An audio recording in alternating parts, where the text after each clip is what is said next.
Good morning, and it's bad to be the last presenter, but I try to make up the time as we go. Before I start with the presentation, a few words about GSE. GSE is the largest nuclear simulator vendor, has been doing simulation for power plant for 42 years. And also the simulation has gone from purely for operator training in the past, and now is involved into for engineering design validation, even for public acceptance.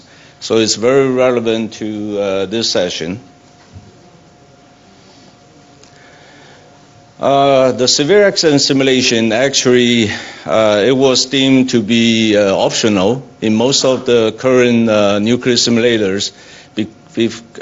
Due to before Fukushima, I didn't think the severe accident is actually a trainable accident in the nuke, because all the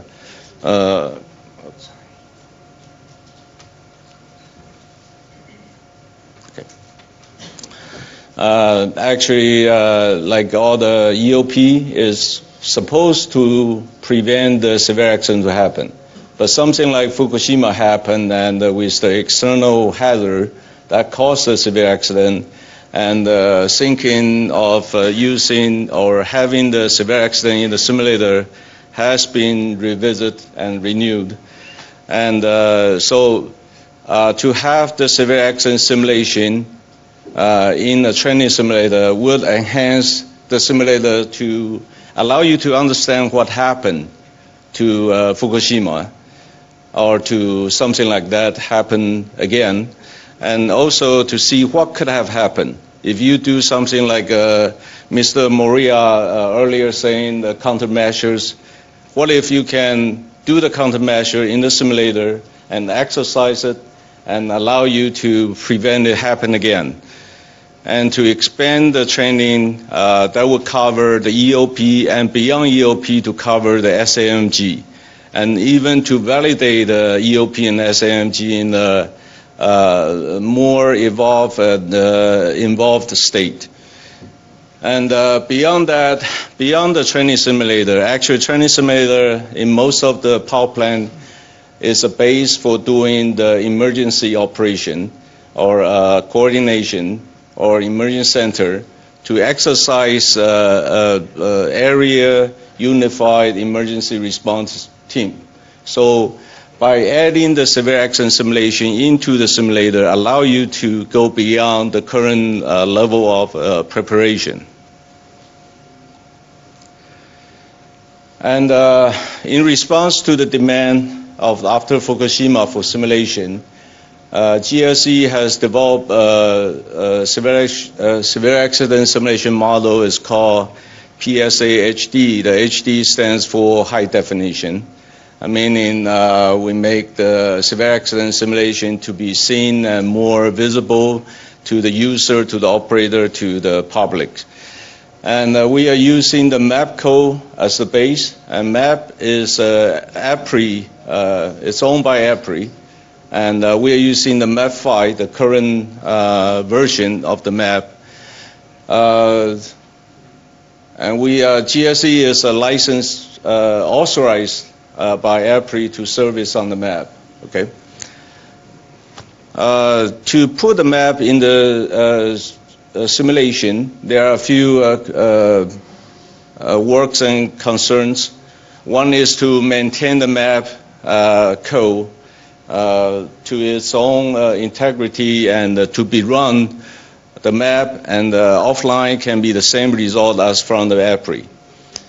And it also enables the integration of map into the real-time simulator, which is a challenge because the map is actually largely a batch-run model. To put it in real time so it can run a very fast mode, and representing the severe accident event in real-time mode so the operator can exercise it. And also, we open up the map black box So allow the user to interactively change the course of the event. Okay? So you can go in and change the event, and doesn't have to be a batch mode run for the map. And it will also considering the Fukushima, it's actually a multi-unit involved site event. It's not a single unit event. So we developed the map in the simulation to allow multiple units to be run at the same time. So one unit has a failure will cause a consequential failure in the other unit. And the next consideration is to synchronize the different models, including the map and the simulated BOP models, the NSSS models, to be run in time sequence and synchronized. And also the repeatability of the model. So you run from the same initial condition and put in the same time sequence, you should get the same result from the model, which is very easy to say than done. So, but we have done it. Then we add HMI, 3D visualization, and some VMV works on top of this work. So those are the overview of the PSAHD model. The PSAHD is actually put into a client-server structure. So not necessary PSAHD to be in a GSE simulator. It can be in any other vendor's simulator because it's basically a standalone client or server to that simulator. This is a view of PSAHD in a full-scope simulator with multi-unit. This is done and exercised in US DC Cook PWR with two units and with a shared span field pool building. And then we are putting the model so it can exercise a site event of one core failure and causing a failure in the span field pool and causing effect in the other unit.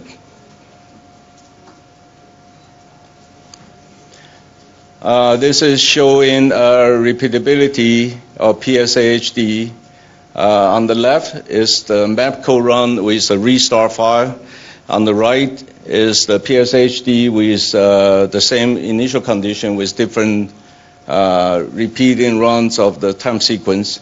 And you can see PSAHD actually improved the repeatability of the map code.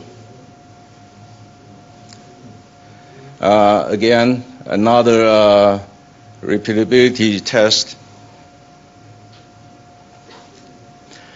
And we add in model trending tools and control tool on top of the map so we can run, freeze, step through the events by sometimes it's 1 millisecond in the shortest time interval, so we can do stepping of the event. And this is a VMV feature. You can import a reference data from the plan or other codes and comparing with the current simulator run. So at the same time, you can do your validation works within this model. And the HMI components of this PSAHD, it has a 3D graphical display of plan system and showing you the evolution of the severe accident. At the end of this presentation, I have a little video to run. It's about 5 minutes. I'll save 5 minutes for that. It has a VMV function as I shown you, and you can do risk analysis tools. It has control diagrams, alarm systems, and trend systems, and computerized operating procedure can be implemented. And it's very interactive. You can do, the user can interject and implement different malfunction, fill any components. It has an extensive API interface, including OPC interface or other API possibilities to allow it to be connected to a different simulator. And it has very dynamic display based on the HTML.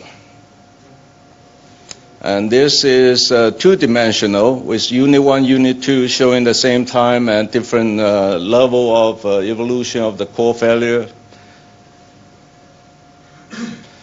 This is the containment building and showing the hydrogen generation and the curve to show whether it reached a point of critical concentration that would cause explosion.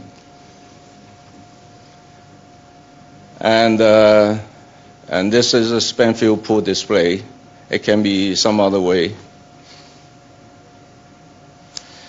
And on top of the map, we actually also implement the map dose to represent the X containment events. So once you have containment failure or leakage from the containment, with the map dose, you can see incorporating the local weather condition. You can actually view in like the dose distribution of the radiation on the site, okay?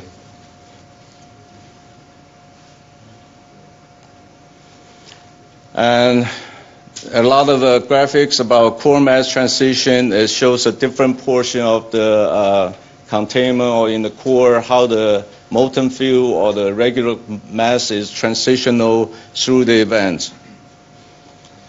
The H2 generation curve, the implant dose in different location of the cavities, and the X-plane dose event, dose curves. And that's pretty much my presentation, but I'm going to show the video.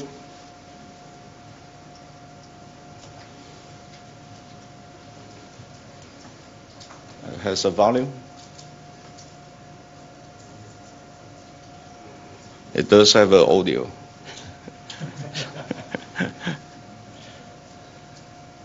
Is the audio works?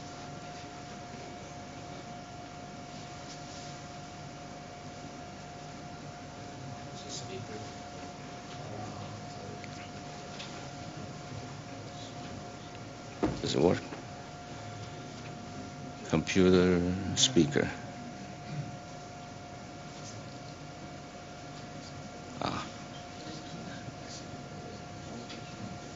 That's okay. I be the narrator. All right. The voice in the video actually sounds better than me, but this is 3D graphics animation of the evolution of a severe accident with the LOCA introduced. And this is actually behind this animation is the PSAH is running. So it can show all the different core temperature, containment temperature, depends on the variable you want to put on the graphics. And you can introduce, you can run, freeze, and controlling the simulation from these graphics. And right now is introducing a LOCA event. So you can see the drain of the reactor level in the core. Starting with the heat up of the core. On the right hand side, you can see the containment pressure already to the top to about 3 bars, and with core temperature at about 1200 Kelvin.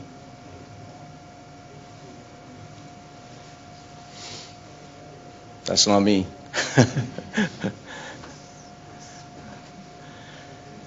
All right, so right now this is the core spray or containment spray coming down to cool it, to cool the containment, and the containment pressure drop off. Core is in core temperature drop as well.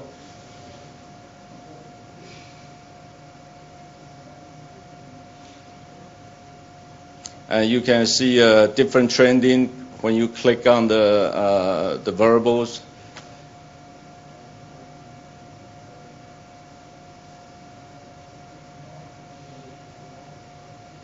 Everybody probably waiting to see it heat up and go to severe accident. It will.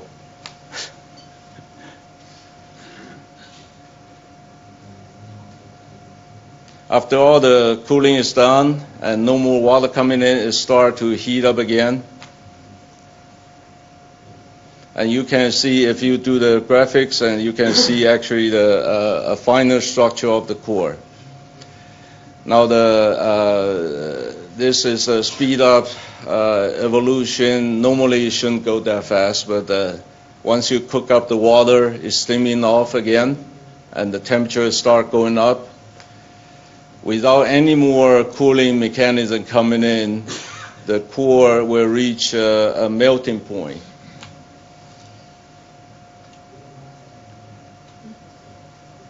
And with the hot steam going to the container, you can see the hydrogen generation.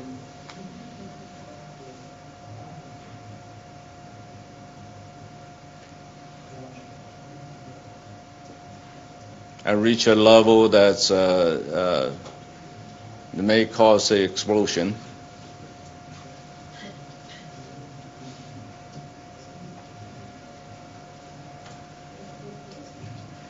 And assuming all the water is gone from the core, and then the temperature will start going up, the core start reaching the point of failure, the fuel.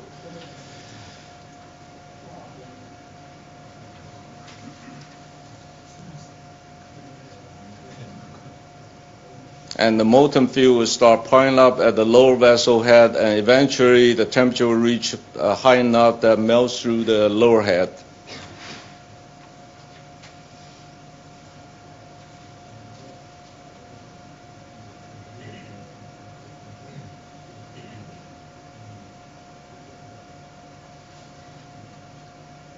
And you can see the pool of molten fuel, the chlorine sitting at the lower head,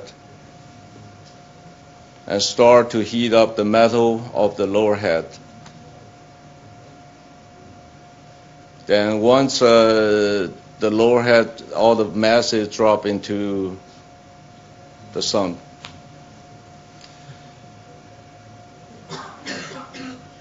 Okay, that's the end of this little video. Thank you very much.